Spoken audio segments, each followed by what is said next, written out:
Shalom, selamat pagi Bapak Ibu kasih dalam Tuhan. Di dalam pertemuan kita secara online pada pagi hari ini, kita bersyukur karena anugerah Tuhan, Tuhan masih mempercayakan kita untuk beribadah. Sebelum kita melanjutkan ibadah kita pada pagi hari ini, mari kita tunduk kepala, kita berdoa. Bapa di dalam surga, kami mengucap syukur atas kehendak-Mu. Kami boleh bersama-sama menikmati persekutuan kami walaupun melalui online. Karena kami tahu bahwa Tuhan bisa memakai segala cara untuk menyatakan kehendak-Mu bagi jemaat, bagi hamba-hamba-Mu, bagi umat-Mu. Dan saat ini Tuhan, kami rindu lawatan Tuhan terjadi bagi kami, sehingga ketika kami boleh mengambil waktu teduh di hadapan Tuhan, kami boleh mengerti apa yang Tuhan kehendaki bagi kami. Kami mengucap syukur dan menyambut firman-Mu di dalam nama Tuhan kami Yesus Kristus. Amin. Jemaat kasih dalam Tuhan, mari kita membaca bagian firman Tuhan pada pagi hari ini. Kita membaca dari Injil Yohanes pasal yang ketiga. Injil Yohanes pasal yang ketiga, ayat yang ke-27 sampai ayat yang ke-30. Injil Yohanes pasal yang ketiga, ayat 27 sampai ayat yang ke-30. Demikian firman Tuhan. Jawab Yohanes, "Tidak ada seorang pun yang dapat mengambil sesuatu bagi dirinya kalau tidak dikaruniakan kepadanya dari sorga. Kamu sendiri dapat memberi kesaksian bahwa aku telah berkata, aku bukan Mesias, tetapi aku diutus untuk mendahuluinya. Yang empunya mempelai perempuan ialah mempelai laki-laki, tetapi sahabat mempelai laki-laki yang berdiri dekat dia dan yang mendengarkannya sangat bersuka cita mendengar suara mempelai laki-laki itu. Itulah sukacitaku, dan sekarang sukacitaku itu penuh. Ia harus makin besar, tetapi aku harus makin kecil." Demikian bacaan firman Tuhan pada pagi hari ini. Yang berbahagia ialah setiap kita yang membaca, merenungkan, dan melakukan dalam kehidupan sehari-hari. Jemaat kasih dalam Tuhan, saya akan memberikan satu tema untuk kita renungkan di dalam momen Natal pada pagi hari ini. Kita membaca khususnya ayat yang ke-30. Firman Tuhan ayat yang ke-30 berkata demikian, "Ia harus makin besar, tetapi aku harus makin kecil." Nah, saudara kasih dalam Tuhan, ketika kita membaca bagian firman Tuhan ini, kita ingat ada satu lagu anak-anak sekolah minggu pada beberapa tahun yang lalu, mungkin sampai hari ini kita masih hafal. Dia harus makin bertambah, ku harus makin berkurang. Nama Yesus yang ditinggikan, aku yang di tempat paling belakang. Nah, ini satu kesan pujian yang mengingatkan kepada kita bahwa hanya Yesus, Dialah satu-satunya Allah. Dia harus makin besar, Dia harus makin ditinggikan, Dia harus makin dimuliakan. Karena kita tahu di dalam momen-momen seperti ini, dalam satu kepanikan, dalam satu kebisingan, dalam satu kekesalan, mungkin juga kekecewaan, kita tidak lagi melihat Yesus yang besar. Kita tidak lagi melihat Yesus yang mulia. Kita tidak lagi melihat Yesus yang berkuasa. Justru kita semakin melihat bahwa besarnya masalah pergumulan seakan-akan memperkecil kuasa dan otoritas Yesus. Nah, oleh karena itu pada pagi hari ini kita belajar dari seorang hamba Tuhan, seorang nabi, yaitu Yohanes Pembaptis. Dia berkata dengan tegas bahwa ia harus makin besar, tetapi aku harus makin kecil. Nah, saudara kasih dalam Tuhan, ketika kita mengerti dan belajar dari firman Tuhan pada pagi hari ini, kita mengerti ada beberapa hal yang harus kita renungkan. Mengapa Yohanes Pembaptis mengatakan demikian? Nah, kalau misalnya kita kembali belajar dari bagian firman Tuhan ini, maka sangat jelas sekali bahwa Yohanes Pembaptis mengerti bahwa dirinya hanya seorang pembuka jalan. Yohanes Pembaptis hanya seorang pemula yang memulai satu pelayanan. Nah, oleh karena itu, ketika diperhadapkan dengan berbagai macam tantangan, persoalan, bahkan ketika itu banyak orang-orang sudah mulai merasa ada kegelisahan, banyak orang membaptis, banyak orang melakukan sesuatu, dan seakan-akan Yohanes Pembaptis, seorang nabi besar, semakin kurang pengaruhnya. Nah, ini yang perlu kita pikirkan, kita renungkan. Ketika Yohanes Pembaptis menghadapi persoalan yang demikian, menghadapi masalah yang demikian, tetap dalam satu kesadaran yang penuh bahwa Yohanes Pembaptis bukanlah Mesias. Dikatakan di dalam ayat yang ke-28, dikatakan, kamu sendiri dapat memberi kesaksian bahwa aku telah berkata kepadamu, aku bukan Mesias.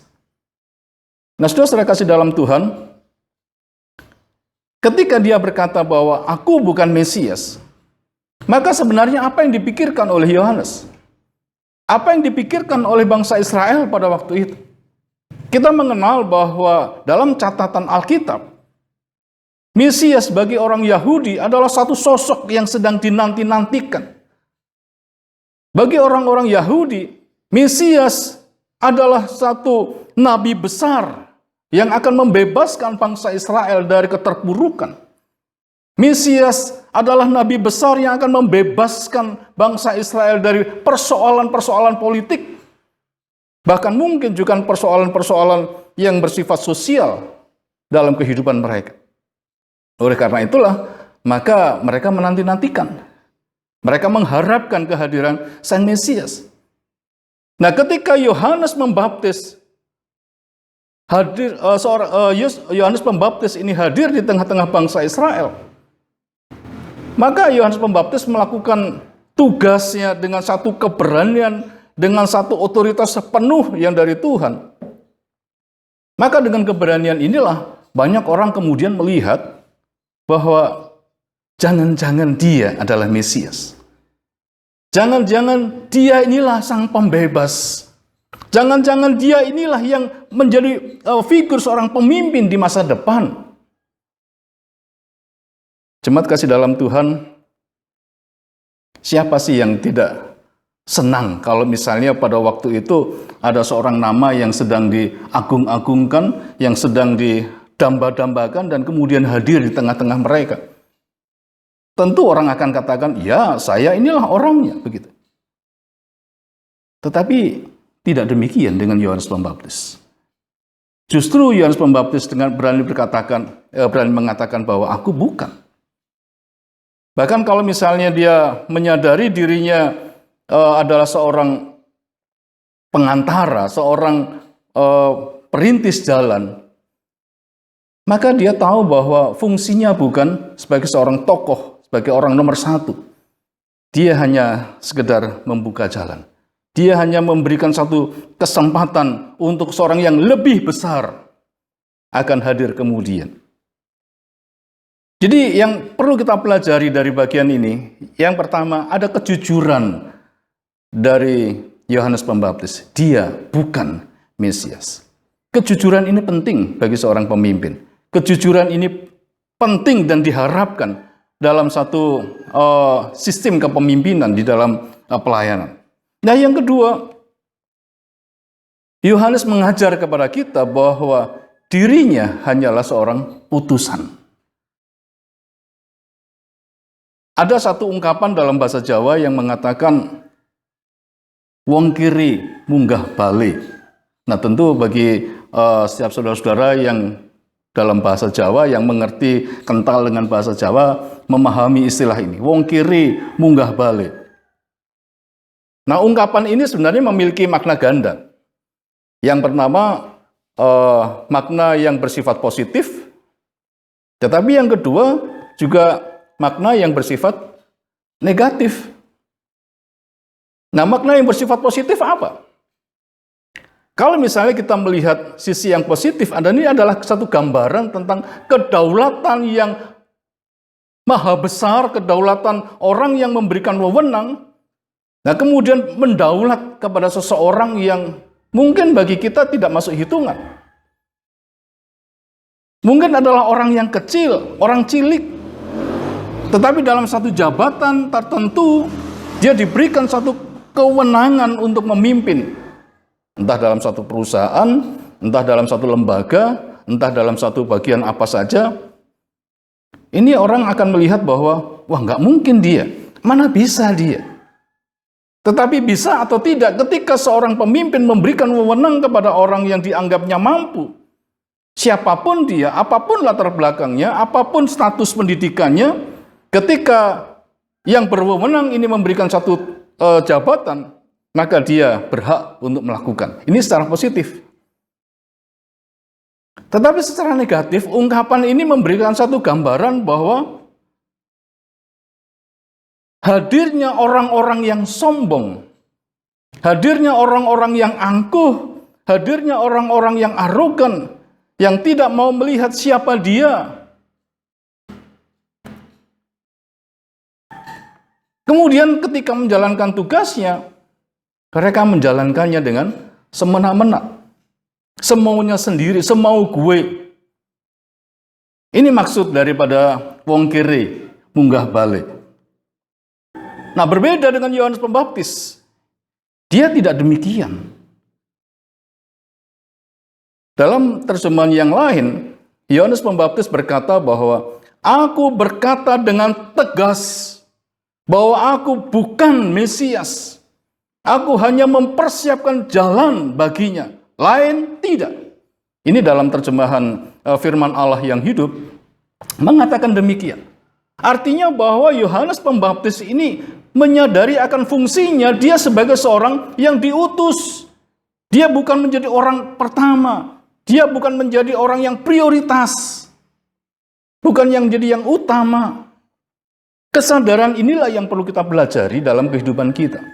Siapa kita jikalau kita diutus oleh Tuhan? Kita adalah utusan, kita adalah hamba.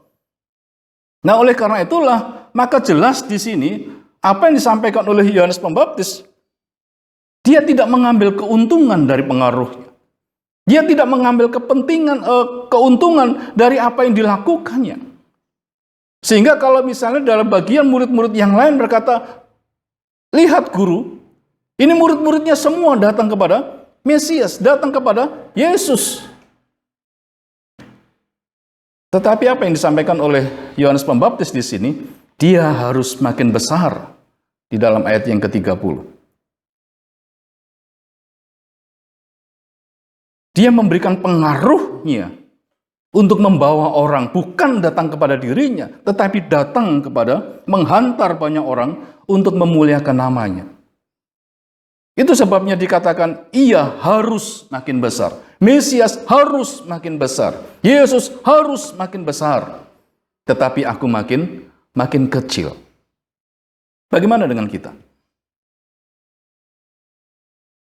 Kita akan membawa orang lain memuliakan Tuhan, atau menjadikan orang banyak memuji kita.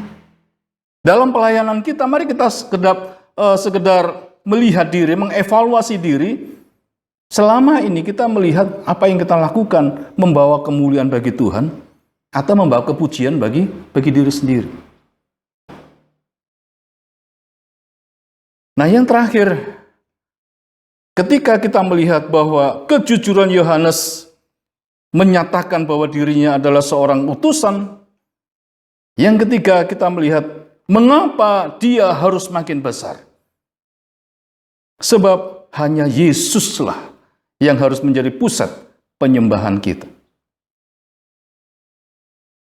Tuhan disembah bukan karena dia yang pertama-tama menuntut, melainkan akibat dari otoritas, kuasa, dan kemuliaannya. Kalau kita perhatikan apa yang disampaikan dalam bagian firman Tuhan ini, maka jelaslah bahwa Yohanes membawa orang untuk menyembah dia. Yohanes membawa orang untuk melakukan segala sesuatu tepat seperti yang Tuhan kehendaki. Di dalam dalam pasal 1 ayat yang ke-27, Yohanes pasal 1 ayat 27, Yohanes Pembaptis mengatakan demikian. Dia yang datang kemudian daripada aku, membuka tali kasutnya pun aku tidak layak. Yohanes menempatkan keutamaan Kristus melebihi dari dirinya sendiri. Nah, jadi kalau misalnya Yohanes Pembaptis mengajak kita, membawa kita masuk di dalam satu sikap penyembahan, maka penyembahan kepada Tuhan ini menyangkut masalah sikap hati. Ini juga menyangkut masalah ketaatan kita di dalam melakukan kehendaknya. Tanpa sikap hati yang benar, tanpa ketaatan yang benar, maka penyembahan kita tidak ada artinya apa-apa. Nah, dalam hal ini kita dapat perhatikan bahwa penyembahan kepada Tuhan sesungguhnya lebih berbicara tentang gaya hidup dalam kekudusan, sikap hidup dalam kekudusan, aktivitas hidup dalam kekudusan. Nah, jemaat kasih dalam Tuhan, disadari atau tidak, kita seringkali ingin menjadi orang, dalam tanda kutip, raja-raja kecil. Aktivitas kita ingin supaya semua orang menyanjung, menghormati, memuji, dan sebagainya. Nah, dalam segala hal dalam kehidupan kita, langsung atau tidak langsung, banyak orang rindu ingin supaya dirinya diprioritaskan. Tetapi mari kita berhenti dari semua cara-cara itu.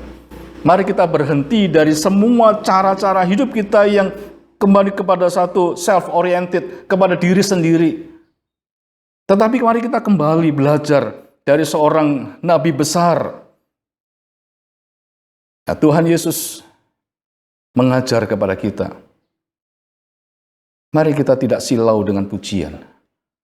Mari kita tidak silau dengan hal-hal yang bersifat duniawi. Tetapi Yohanes Pembaptis mengajar kepada kita bahwa Yesuslah, Dialah yang layak menerima segala penghormatan. Kalau Yohanes Pembaptis mengajar kita untuk melihat bahwa membuka tali kasutnya pun tidak layak, maka sebenarnya siapalah kita ini? Hanya satu yang Tuhan inginkan di dalam perenungan pada pagi hari ini, mengajar kepada kita, Yesus yang harus makin besar.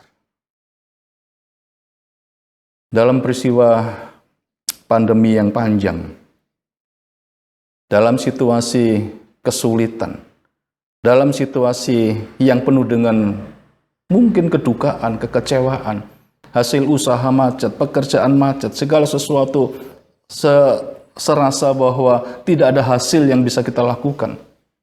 Masihkah kita mengutamakan Tuhan? Masihkah kita memprioritaskan Tuhan? Atau justru sebaliknya dengan persoalan-persoalan yang ada, yang sekarang ini kita alami, justru membuat Tuhan semakin kecil. Seakan-akan kita yang lebih besar, masalah yang lebih besar, persoalan yang lebih besar.